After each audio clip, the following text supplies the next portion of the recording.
ছোটবেলায় মাছ, মাংস, ডিম, পনির, ব্যাস এতটুকুই খেতে চাইতাম। এর বাইরে না কিছুই খেতে চাইতাম না। কখনো যদি মাকে জিজ্ঞেস করতাম যে মা আজ কী রান্না করেছো, যদি বলতো যে কোনো সবজি রান্না করেছে, তখন মুখটা একদম বেজার হয়ে যেত। শুধু মাছ, মাংস, ডিম, পনির এতটুকুই খেতে ভালোবাসতাম। এখন যখন নিজে নিজে রান্না করছি, এখন এসব সবজির, এসব বিভিন্ন ধরনের তরকারির মাহাত্ম্যটা বুঝতে পারি। আর তাছাড়া এখন তো যা গরম পড়েছে, এসব সবজি না খেলে রোজ রোজ আপনি মাছ, মাংস, ডিম খেলে হজমও হবে না, আর শরীরের জন্যও ভালো না। আজকে এরকমই একটা আমার মনের কাছের তরকারি আপনাদেরকে দেখাচ্ছি। ডালের বড়ি দিয়ে কাঁচকলা। কাঁচকলা আলু দিয়ে মাছের ঝোল, কাঁচকলার খোসা বাটা, সব কিছুই না আমার খেতে ভীষণ ভালো লাগে। আর এর মধ্যে সবথেকে যেটা ভালো লাগে সেটা হচ্ছে এই তরকারিটা। আর রান্না করা ভীষণ সোজা।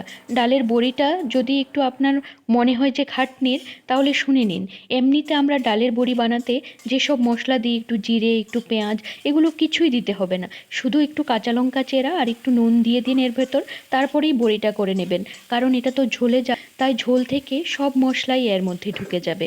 তারপর কাঁচকলাটা আগে একটু হলুদ আর লবণ দিয়ে সেদ্ধ করে নেবেন। তারপর আর কি, কড়াইতে তেল দিয়ে শুকনো লঙ্কা, পাঁচফোড়ন আর তেজপাতা সম্বার দিয়ে যাবতীয় যত মশলা আছে সব কিছু দিয়ে আলু আর কাঁচকলাটা দিয়ে ভালো করে কষিয়ে নেবেন।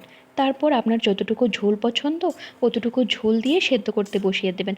তারপর ডালের বড়িটা দিয়ে ঢাকা দিয়ে রাখবেন। ঢাকা দিয়ে যখন পুরোটার ময়েশ্চারটা মোটামুটি ঠিক হয়ে আসবে, নিরামিষ তরকারি তো, তাই একটু গরম মশলা মিশিয়ে নেবেন। তারপর গরম মশলা মিশিয়ে তরকারিটার আপনার ঝোলের পরিমাণটা যখন ঠিক হয়ে যাবে, গরম ভাতে সার্ভ করবেন। এসব তরকারি আপনি যত খাবেন, আপনার না কখনো রুচি পরিবর্তন হবে না। যেমন দেখবেন, রোজ রোজ মাছ খেলে না কয়েকদিন পরে আমাদের আর মাছ খেতে ইচ্ছে করে না, কিন্তু সবজির সাথে কিন্তু এই জিনিসটা হয় না। যত দিন যাবে, যত আমাদের বয়স বাড়বে, তত আমাদের এসব জিনিসের রুচি আসবে। অবশ্যই এই তরকারিটা একবার রান্না করবেন, আর আমাকে কমেন্টেই খেয়ে জানাবেন যে আপনাদের কেমন লেগেছে। আজকে এটুকুই থাক, টাটা।